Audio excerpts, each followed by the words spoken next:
3 taon mula nang ideklara ang State of Public Health Emergency sa bansa bunsod ng COVID-19, posibleng bawiin na ito ayon sa Department of Health. Pero anong ibig sabihin yan para sa COVID vaccination program ng gobyerno? Saksi si Ivan Mayrina.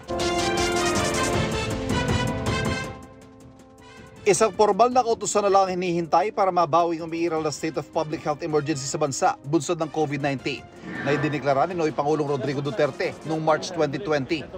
Mismong si Pangulong Bongbong Marcos pabor dito ayon kay Health Secretary Ted Herbosa. Instruction to me is really to recover from COVID and be able to get back the economy. We now consider COVID among healthcare workers as similar to other illnesses like cough, colds, influenza. Pero kung tutuusin ayon kay Herbosa, kahit walang kautusan, ay balik normal na rin naman ang buhay na para bang walang pandemya. Nauna nang tinanggal ng World Health Organization bilang Public Health Emergency of International Concern ang COVID-19. Dito sa Pilipinas, patuloy namang bumababa ang bilang ng mga nagkaka-COVID-19, pero patuloy na pinag-iingat ng DOH ang publiko. Sa pinakabagong datos mula sa DOH, 220 ang bagong kaso ng COVID-19, pinakabababa mula noong April 11. Isang malaking konsiderasyon daw sa pagbawi ng State of Public Health Emergency ay kung paano magagamit ang COVID-19 vaccines na ipinamamahagi sa bisa ng Emergency Use Authorization. Pero natugunan na raw ito nang bigyan ng Certificate of Product Registration kamakailan ang bivalent vaccines ng Pfizer na nagsasaad na maaari na itong ibenta sa merkado. Ang delay lang is that Pfizer is looking for the retailers that have the -70 freezers. I don't know how Pfizer will do this, but eventually it will require a physician's prescription, and then you can purchase it from retail, and you can also get access to bivalent vaccines. Pero para naman sa mga hindi kayang bumili, patuloy pa rin daw ang negosasyon sa COVAX facility para sa libreng bivalent vaccines. Para sa GMA Integrated News, Ivan Mayrina ang inyong saksi. Binatikos ng ilang senador ang panibagong insidente ng pagsalubong at pagbuntot ng mga barko ng China sa mga barko ng Pilipinas sa West Philippine Sea. Saksi si Rafi Tima. Noong nakaraang buwan lang, binuntutan ng barko ng China Coast Guard ang barko ng Bureau of Fisheries and Aquatic Resources ng Pilipinas habang naglalayag sa May Pag-asa Island. Ngayon, tila na ulit na naman ito noong umaga ng June 30. Sa mga tweet ni Raymond Powell, isang dating opisyal ng US Air Force at dating defense attaché, sinabi niyang 2 Coast Guard ship ng Pilipinas na patungong Ayungin Shoal ang sinalubong ng isa umunong armada ng barko ng China, 1 Coast Guard, 4 na milisya at posibleng 1 Navy vessel. May 7 pa raw na Chinese militia ships na malapit lang sa lugar. Ang 2 barko ng Pilipinas, ang BRP Malabrigo at BRP Malapascua, nagsisilbi noong escort para sa paghahatid ng supply sa mga tropang Pilipino sa BRP Sierra Madre sa Ayungin Shoal. Tweet pa ni Powell, pagkatapos daw ng resupply mission, sinundan pa ng 2 China Coast Guard ships sa mga barko ng Pilipinas bago bumalik sa military base nila sa Mischief Reef. Nangyari daw lahat ito sa loob ng Exclusive Economic Zone ng Pilipinas, kaya paglabag ito sa UN Convention on the Law of the Sea. Sa kanyang tweet, ipinakita ni Powell ang posisyon ng mga barko ng Pilipinas at China. Hinihinga namin ng pahayag ang Chinese Embassy at ang Philippine Coast Guard tungkol dito, pati na ang Department of National Defense. Una nang sinabi ni Defense Secretary Gibo Teodoro na dapat pag-aralang mabuti ang panukalang dalhin na sa UN General Assembly ang paulit-ulit na pangaharas ng China. Ang nangyari, kinundi na ng ilang mambabatas. Reckless at irresponsable raw ito ayon kay Senador Risa Ontiveros. Pagpapakitaan niya ng kawalan ng respeto ng China sa international law. Sabi naman ni Senador Jingo Estrada, hindi katanggap-tanggap na paulit-ulit ang paglabag ng China sa international law. Ang bagong insidente ng harassment nataon sa ginawa namang protesta ng Vietnam laban sa pelikulang Barbie dahil sa pagsama nito sa imahe ng 9-dash line ng China. Una nang sinabi ng Permanent Court of Arbitration noon pang 2016 na walang basihan ang kontrobersyal na 9-dash line. Sa bagong Hollywood film na Barbie tungkol sa buhay ng mga manikang sina Barbie, Ken at kanilang mga kasamahan na pinagbibidahan ni Margot Robbie at Ryan Gosling, lumabas ang 9-dash line. May isang eksena sa pelikula kung saan nakatayo si Barbie sa harap ng isang mapa ng mundo at sa bahagi ng Asia may makikitang mga broken lines. Dahil dito, pinaban na ang pelikula ng bansang Vietnam, isa ring claimant sa ilang bahagi ng South China Sea. Dito sa Pilipinas, nanawagan si Senador Francis Tolentino na iban na rin ang Barbie movie. Sa isang pahayag, sinabi ng MTRCB na i-review nito ang pelikula. Bago nito, ilang sikat na Hollywood films na rin ang inireklamo dahil sa pagpapakita ng mapang may 9-dash line, kabilang ang Abominable at Uncharted. Para sa GMA Integrated News, Rafi Tima ang inyong saksi. Maaray ang mga magsasaka sa Cagayan at Isabela. Ang produkto kasi nilang pinya, bagsak presyo bunsod ng oversupply. Ating saksihan. Matamis ang mga pinya pero mapait ang dinaranas ng mga magsasakang napipilitang magbagsak ng presyo dulot ng napakaraming supply. 10 piso lang kada piraso ang benta ng mga tindera sa ilang bahagi ng Isabela gaya sa Ilagan, Etiague, San Guillermo, Benito Soliven at San Mariano. Kahit ang farm gate price sana ay nasa 15 hanggang 20 pesos. Para hindi mabulok at masayang ang ilang pinya, pinakakain na lang sa mga alagang hayop.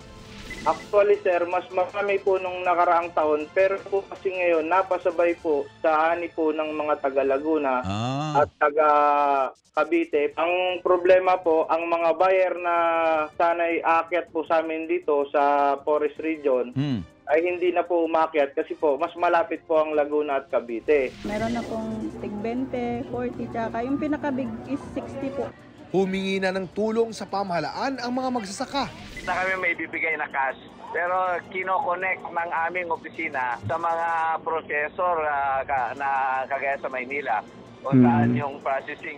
Sa Ilocos Norte, dinadala ang ilang supply ng pinya mula sa Pamplona, Cagayan. 50 pesos ang kada piraso. Pero madalas, para may maiuwing kita, pumapayag na sila sa 100 pesos kada 3 piraso.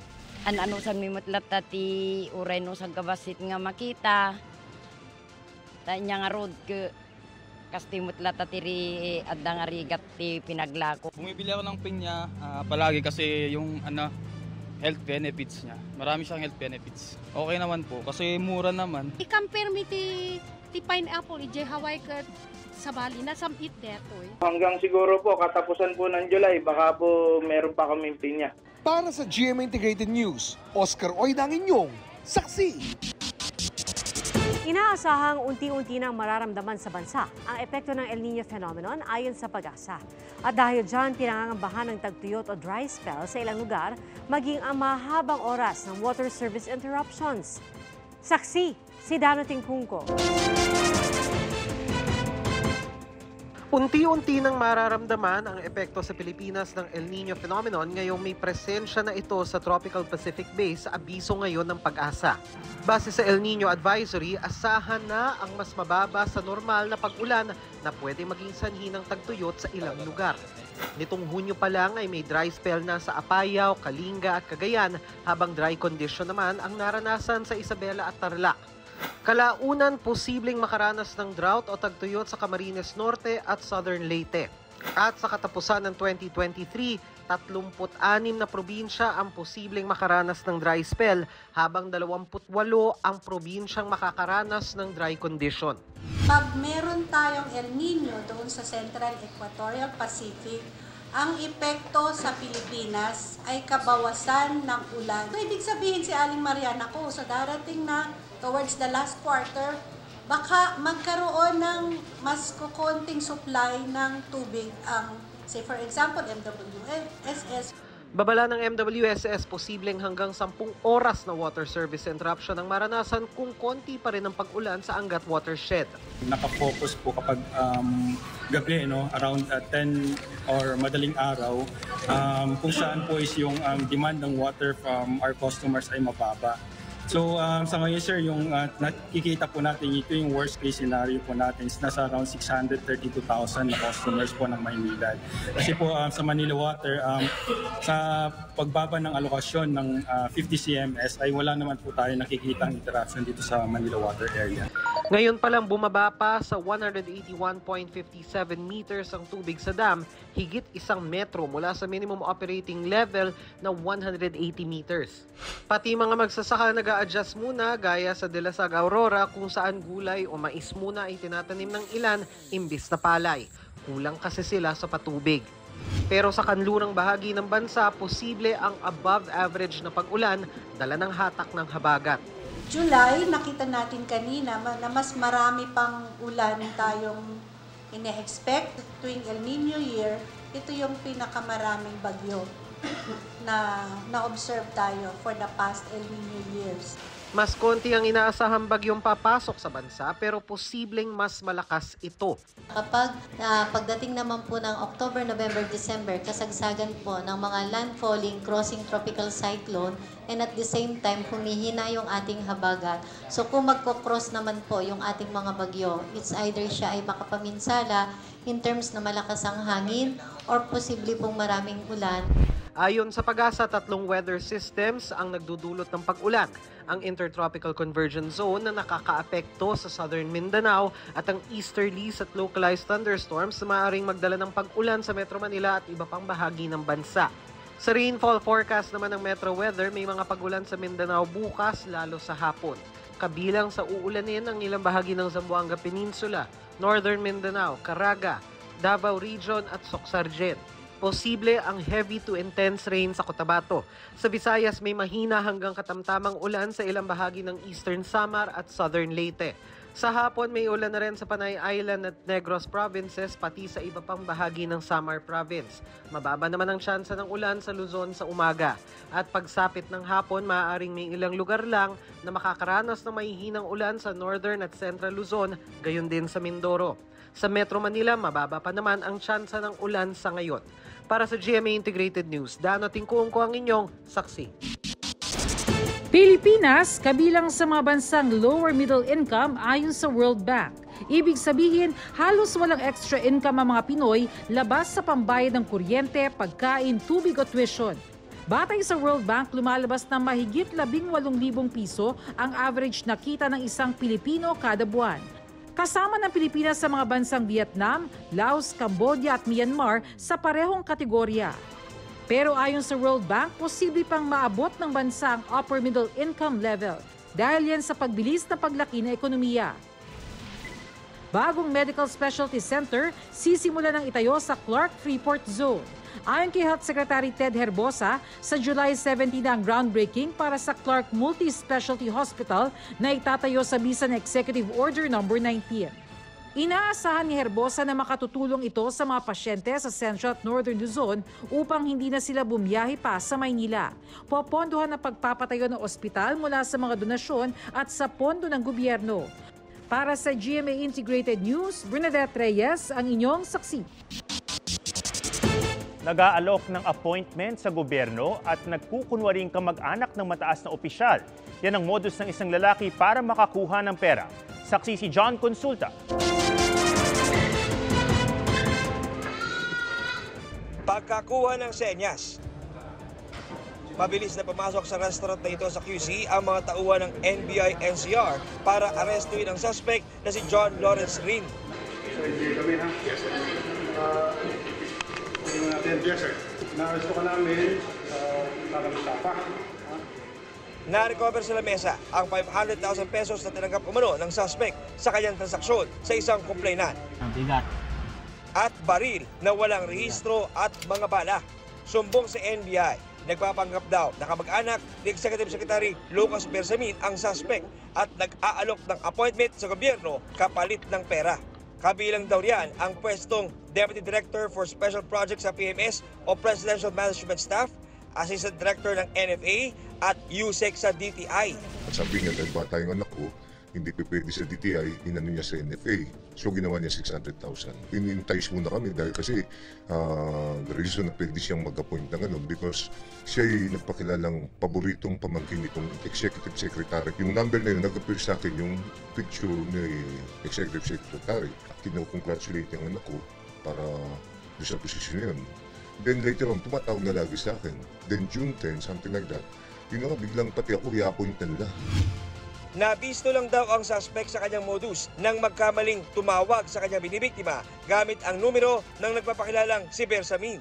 Ayon sa NBI, aabot sa 4 na milyong piso ang nakuha ng suspect sa mga biktima na nakunan niya ng pera. Is using another person on the other line na witty rin, marunong din sumagot, convincing ang kanyang mga sagot, kaya napaniwala. And even the voice, yes. Parang seemingly, kala mo si Executive Secretary, he assumes to have connections, big connections in Malacanang.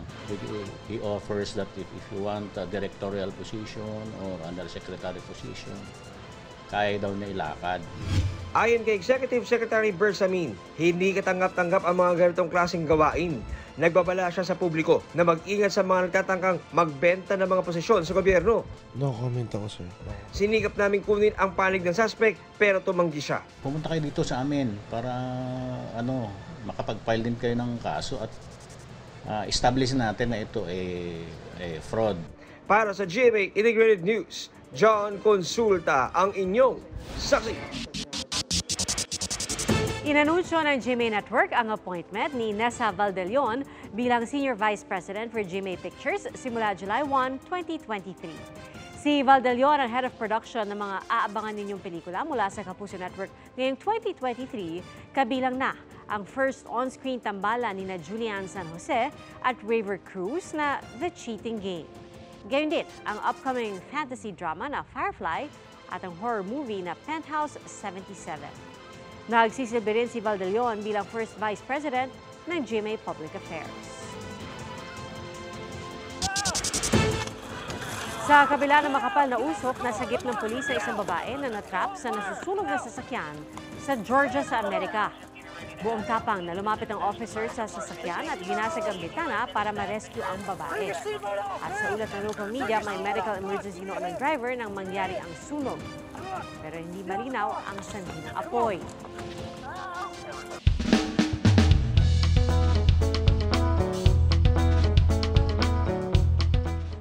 Pinakamahabang halik ang pa-contest sa Quezon. Gaano kaya katagal ang inabot? Mahigit 30 magsing irog ang nagpalitan ng I do sa mass wedding sa bayan ng Katanawan. At tumayong ninong at ninang ang mga LGU official. At libre pati reception. Pero pinakainabangan ang longest kiss na umabot sa mahigit 3 minuto. Aba, may bibigay na premyo sa nanalo.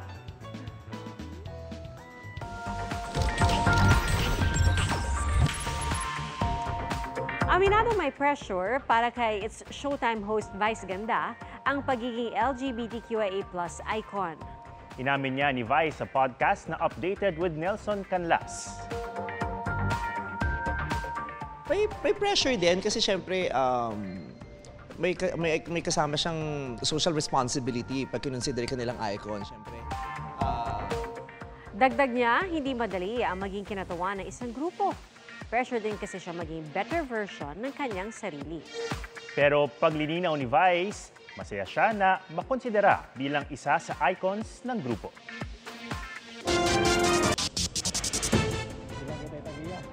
Hindi magkamayaw ang mga motorista sa pagpulot ng limpak-limpak na salapi sa Cebu South Coastal Road kanina umaga. Ang pinagmulan nasirang bag ng isang money collector na nakasakay sa motorsiklo. Galing daw siya sa pangolekta sa iba't ibang payment kiosk at e-money kiosk sa isang mall. Pero nasira raw ang bag habang papunta sa Mandaue City para ma-remit ang pera. Ayon sa kolektor, tinatayang 3 hanggang 4 na milyong piso ang dala niya. Ayon naman sa pulisya, umabot sa 2.83 million or 2,083,000 pesos ang na-recover. Emosyonal na umapila ang kolektor sa mga motoristang nakapulot ng pera na magkusa na sana sa pagsasauli nito.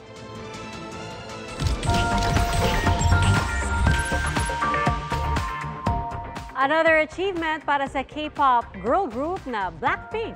Para yan sa kanilang performance sa isang music festival sa London. What's up, London? Sila kasi ang first ever K-pop group na nag-headline sa isang major UK music festival. Sold out pa ang kanilang concert dito. World-class performances ang hatid ni na Jennie, Lisa, Rosé at Jisoo sa festival.